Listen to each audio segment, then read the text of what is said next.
Thank you all. This is going to be very, very short and sweet. I was going to do some guitar and stuff, but we had some sound problems, and it's just too technically unfeasible right now to do that. And I also don't think the songs I was going to perform are quite right for the audience, so I thought I would just say a few words. I just have a question. Does anybody out here know who Mike Benz is? Okay, a couple of nods. You all know who Tucker Carlson is, and maybe a lot of you don't like Tucker, and I know he's kind of a mixed bag, but he did an interview with a guy named Mike Benz a few days ago, and I encourage everybody to go watch this interview. Tucker does very little talking in this interview because he's just blown away by the information that this fellow Mike Benz is giving him. And who Mike Benz is a fellow who has been researching and involved in the freedom of speech movement for 20 odd years. And I don't know, this guy has a brain on him that's just phenomenal, because in this interview, he just freestyles, talks, and he knows names, he knows dates. He gives you the blow-by-blow of the corruption of the media system and the explanation of how it has come about. And he tracks it back through the CIA, through all these various organizations of the government, and it's uncanny.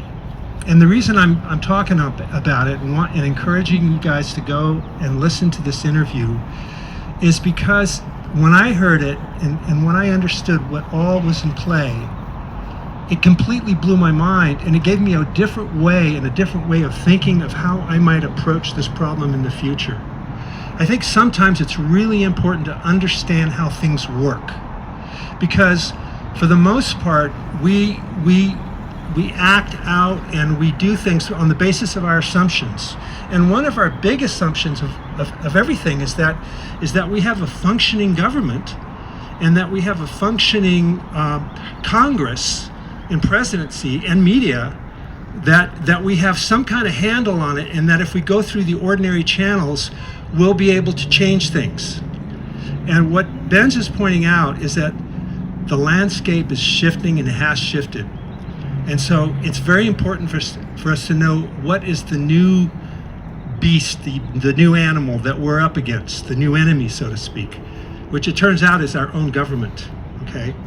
And so if we know what we're up against, we will have a better sense of who we need to talk to, of how we need to talk to them, how we can hold people accountable. Because at the end of the day, we're gonna have to go way back to the very basis of this whole thing, which is the United States Constitution, right?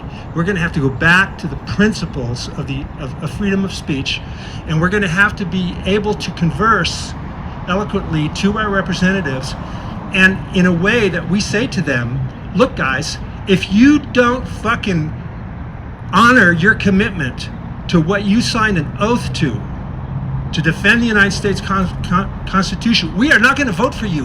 And we know who the fuck you are. Hell yeah. We know who you are, and you're not getting away with it anymore.